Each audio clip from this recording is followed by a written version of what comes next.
Beldur Barik programa gazteekin egiten dugun programa da, batez ere nahi duguna da gazteek biolentzia sexista zer den identifikatzea.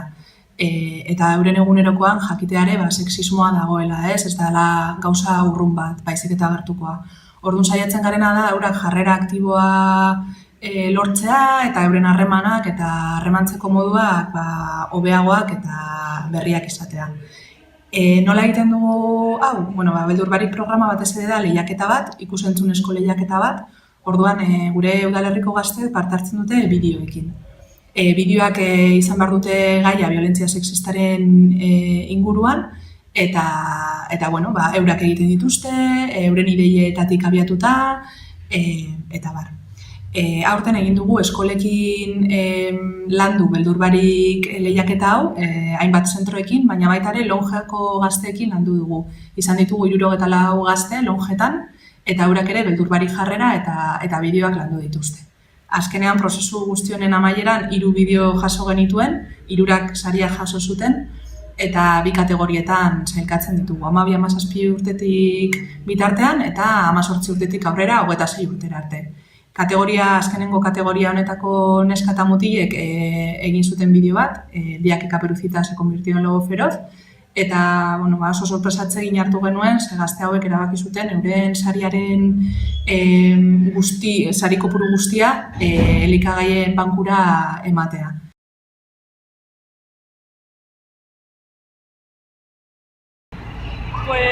Norbait komentatu zuen hori proiektu hori egiteko aukera zegoela. Lehendabizi pentsatu genuen, igual dantza bat edo egitea, baina deskartatu genuen segu dantza bat montatzen, kausari bizkat zaiak dira guretzen. Da orduan pentsatu genuen, guz egiten dugu.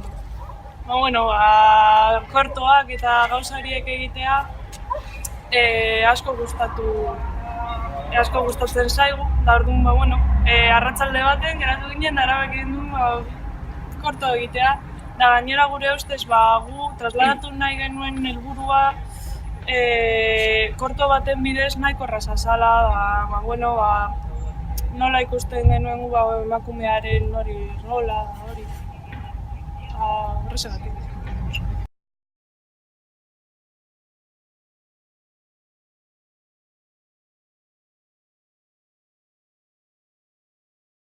Gauz izan zen, pentsatu genuela, ikusi genuen bideo baten errolei buruzko zerbait. Eta gero idea hori azkenean esan genuen egin algenuena antolatzea guk ikusten ditugun genero rol horiek eta pasatzea eredu bisual batera. Eta hori izan zen, egin genuena izan zen batez ere hartzea gazteriaren artean ikusten ditugun gauzak, ez dakit diskotekena eta horrelako gauzak, eta esatea hau arduratzen gaitu, gure ustez hau garrantzitsua da, hau ikusi behar dugu eta horren kontra junbar gara, baino horregatik egin genuen izan zen aldatzea genero rol hori eta, kasu honetan mutilera pasatzea eta hori. Eta gero emakumeei genero maskulina pasatzea eta horan, eta gure ustez horrela nahiko ondo ikusten da zein da betetzen dugun papera gaur egun. Batez ere neskak eta gure adineko neskak ikusten da eta bada era violento baten, ez azken finean ikusten duzu hori eta esaten duzu. Zergatik, txoka monton. Baina gure ustez holan ikusten duzu.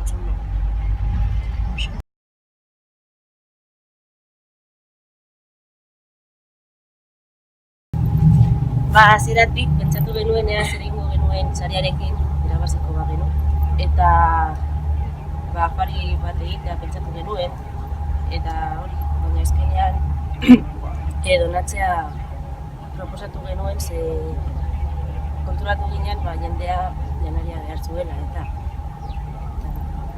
hemengo komertzutan erosi genuen eta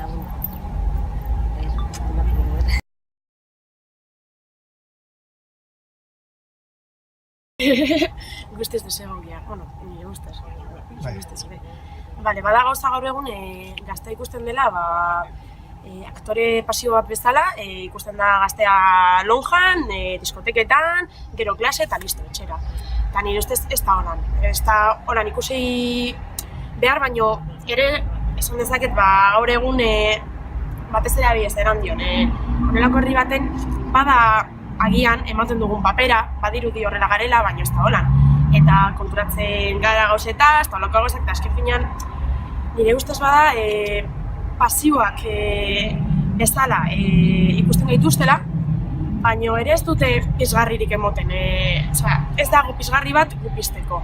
Eta nire ustez hori da, ez dakit, desegokiena. Azken finean, pentsatzen baduzu guk, ez dakit, etorkizun baten bozkatuko dugu pertsonak gara, baina eski ikusten da gazteria gizartean eta adibidez hemen Erandion bada lonja, fiesta, no seketan, nire ustez ez da hola.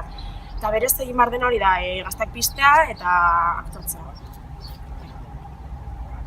Eta oso pozik gaude, uste dugu beldurbariken helburuak bete direla aurten Erandion, eta gure helburua da jarraitzea urtez urte lantzen gazteekin helburu hauek eta ideia hauek.